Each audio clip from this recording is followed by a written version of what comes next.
What is going on, everyone? Anthony Mastellone here, coming back at you with a brand new video. And in today's video, we're going to dive into one of the best ways to go ahead and start making sales with your Facebook ads. Now, this is one of the most common things that I get in requests in my DMs and my personal messages on Facebook inside of my mastermind group is, Anthony, how can I get these Facebook ads to convert and actually start getting purchases with my Facebook ads? So in today's video, I'm going to break down one technique that is super powerful and something that you should really be doing when it comes to building out your ideal customer and their avatar, and how to actually target people with buyer's intent and people that are ready to open up their wallets, enter their credit card information on your Shopify store, and actually purchase your product. So without any further ado, we're gonna go ahead and dive into my computer and build out a good audience that will go ahead and target actual buyers with Facebook ads. And also, before we get started, do not forget to go down to the description below and sign up for the free 7-day course that we are offering right now before we actually close the doors for that enrollment.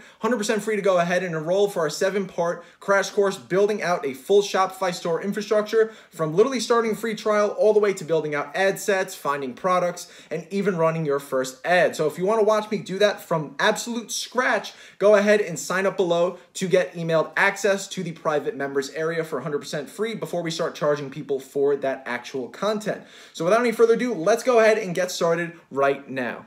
What is going on, everyone? Anthony Mastellone here, and in this video, we're going to be diving into exactly how to target people that are going to actually make purchases with your Facebook ads. I'm going to dive into some actually pretty basic concepts that are almost common sense, but at the same time, most people overlook, in addition to some more advanced techniques. So first and foremost, diving into your detailed targeting. Now, yes, detailed for a reason, and there's so many ways that you could actually leverage this, and most people are flat out underutilizing some of these detailed targeting audiences. All right, so if you were to just go over to the browse button right here and start actually browsing, believe it or not, some of the things that you could actually go out there and target, it's amazing what you are actually capable of doing and all the data that Facebook collects for you. They're actually doing so much of the hard work for you, and so much people actually leave this data completely unused. So if you were to look into things such as people who are parents, for example, you could actually go out there and target parents that are actually parents of newborn children between the ages of 0 and 12 months old, preschoolers, adult children, preteens, teenagers, toddlers, whatever you want to go out there and target, or even people who are just generally parents at all. Now, when you think about this, how the heck is Facebook actually collecting this data? People post about updates in their life or stuff about their lives as they make their Facebook profile, and what they do is actually condense all this data and make a targetable audience for you.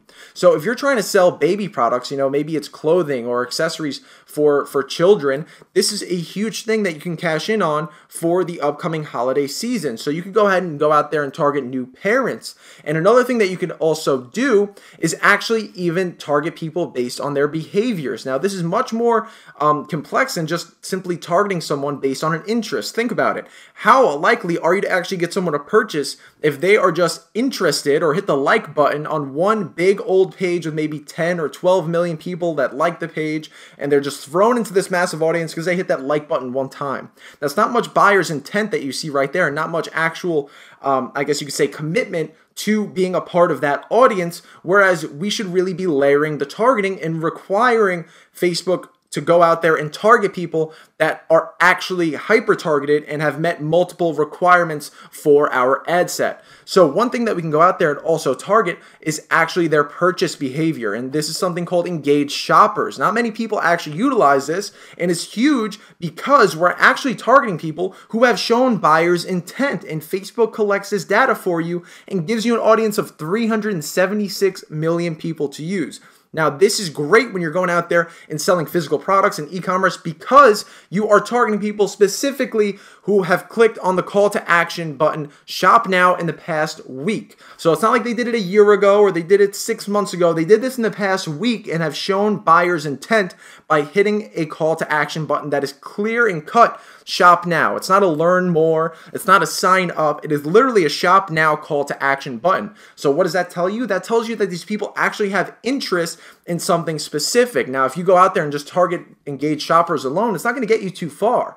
But if you could actually layer your targeting and narrow your targeting right here and require them to also be new parents of children that are 0 to 12 months old and maybe women between the ages of 18 and 45, for example, that gives you a huge ceiling to target people that are perfect to put your ads in front of. Now, this is just one concept, and there are so many other things that we can go out there and do. I'm going to run a couple more by you right now. So one other thing that you could actually go out there and do, because this audience is 1 million people, which is still fairly large, but again, this is all relative to the niche that you're actually going out there and targeting.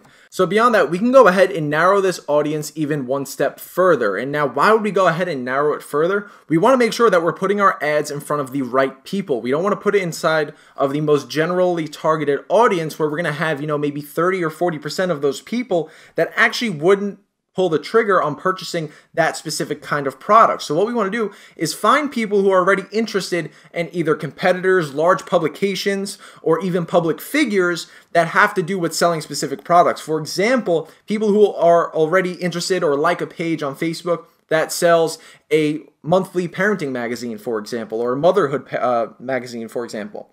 That's something that tells you that people are not only interested in the topic, but they have shown intent or interest in stuff that is also paid for, just like your products are. Because obviously your products aren't free. It's not a blog post that we're trying to get in front of people. We're trying to get a product in front of people, and you have to keep that mindset and like pretty much aligned with, your ad sets and everything that you're going out there and targeting.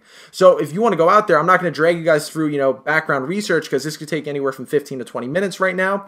But overall, just simply punch into the Facebook search bar or simply punch it into a Google search and try to figure out other publications that are out there, and then check it out in Audience Insights so you can go ahead and start building out your actual targetable audience. And you get a better idea not only about that audience itself, the affinity level, in addition to the basic demographics of people that are inside of that audience itself, how active that audience is by way of monthly active people within that actual audience. So with that, it's super powerful. I like to add multiple layers to my targeting to make sure that I'm putting my ads in front of the right people. And with that, we'll actually be able to find people who are ready to spend money on your store. So one other thing that you want to do is actually find your buying audience based on people's behaviors and stuff that they're interested in, but not just general interest, because you see general interest out there that have literally hundreds of millions of likes. And it really doesn't mean too much if someone, for example, just likes, coffee, for example. So if we were to go to beverages, 443 million people like coffee, or in this targetable audience of people that are interested in coffee on Facebook. So that is a humongous audience, which is absolutely huge. It's not really going to get you too far if you just target that alone. But when we're getting into this hyper-targeted audience, we want to go out there and find concise audiences. So one thing that you could simply do is just dive into Facebook.